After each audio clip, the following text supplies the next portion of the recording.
Next, task 2 is given.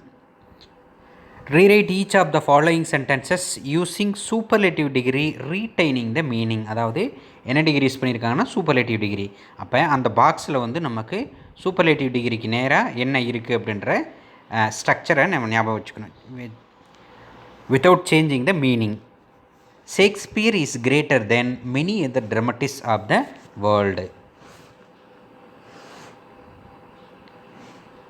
So comparative டிகிரியில் கொடுத்துருக்காங்க. அப்போ தேன் மெனி எதற்கு நேர, இஆர் தேன் மெனி எதற்கு நேர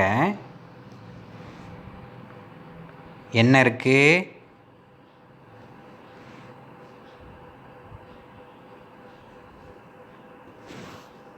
ஒன் ஆஃப் த கிரேட்டஸ்ட் அப்படின்னு இருக்கும். என்னென்னு இருக்கும்? One of the greatest.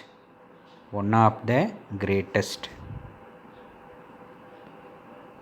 அப்போ என்ன பார்க்கணுன்னா, Shakespeare is one of the greatest dramatists of the world.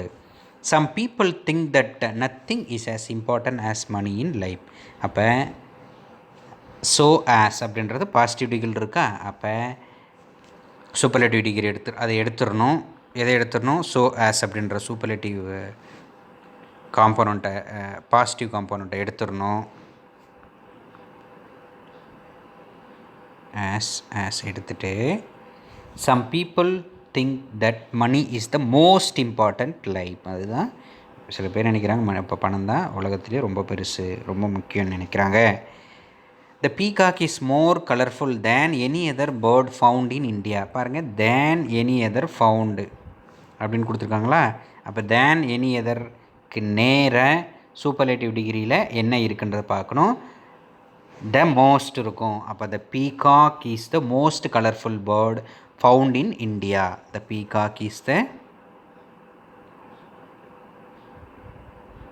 the peacock is the most colorful bird found in India. Found in India. Okay va? Next, very few people in this town are as generous as Mr. Morgan.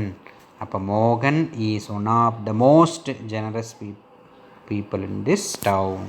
அப்போ very few நேர superlative degree என்ன இருக்கும்? One of the most அந்த டேபிளில். No other planet in our solar system is as cold as Neptune. அப்போ Neptune is the, அப்போ எடுத்துடணும், no other எடுத்துடணும்.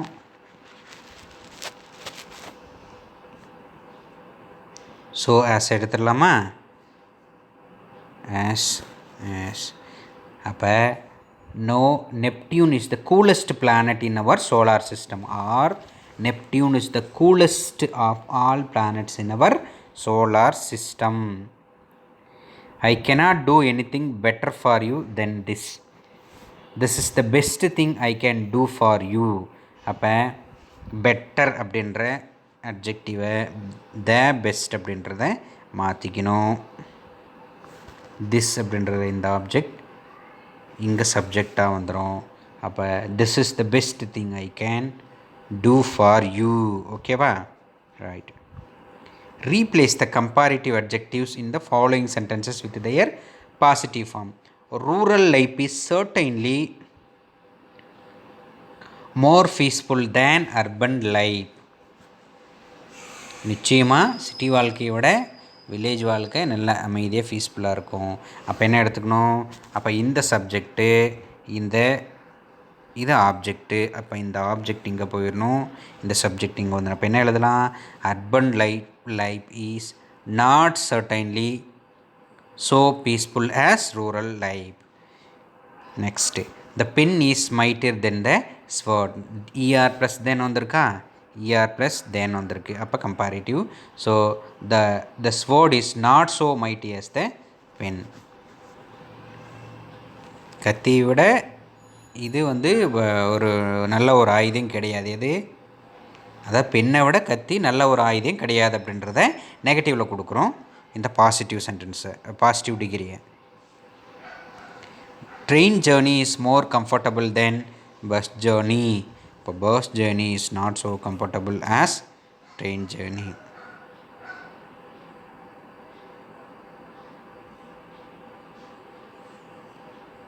ட்ரெயின் ஜேர்னி மாதிரி பஸ் ஜேர்னி கம்ஃபர்டபுளாக இருக்காது. My mother can speak more sweetly than anyone else. அப்போ no one can speak so sweetly as my mother. நம்ம போல் யாருமே பேச முடியாது அன்பா இனிமையாக.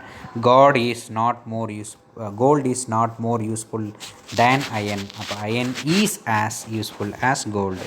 அப்போ இந்த சப்ஜெக்ட் இது ஆப்ஜெக்ட். அப்போ இந்த ஆப்ஜெக்ட் இங்கே வந்துடணுமா? அப்போ அயன் ஈஸ் அப்போ மோர் எடுத்துடணும் தேன் எடுத்துடணும். Is as useful. அப்போ ஆஸ் யூஸ்ஃபுல் ஆஸ் அப்போ பாருங்கள் ஆஸ் யூஸ்ஃபுல் ஆஸ்.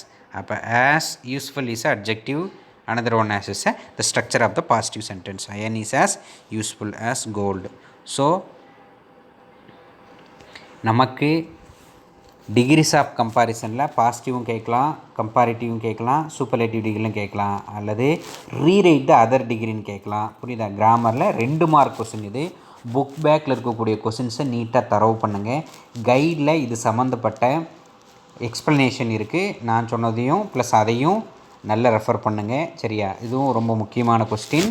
இதுலேயும் நீங்கள் கேர்ஃபுல்லாக இருந்தால் தான் மார்க் வாங்க முடியும். ஸோ இதில் ஒர்க் அவுட் பண்ணுங்கள். கொடுக்கக்கூடிய ஒர்க்கை கரெக்டாக ஃபாலோ பண்ணுங்கள். இந்த முன்னாடி கொடுத்த அந்த டேபிள் இருக்கக்கூடிய அந்த ஸ்ட்ரக்சரை கண்டிப்பாக நீங்கள் ஞாபகம் வச்சுக்கணும், மனப்பாடம் பண்ணணும். சரியா? மறக்காமல் அந்த டேபிளை படித்து கொடுக்கக்கூடிய இந்த சென்டென்ஸையும் எக்ஸசைஸையும் நீட்டாக படித்து எழுதுங்க. சரியா?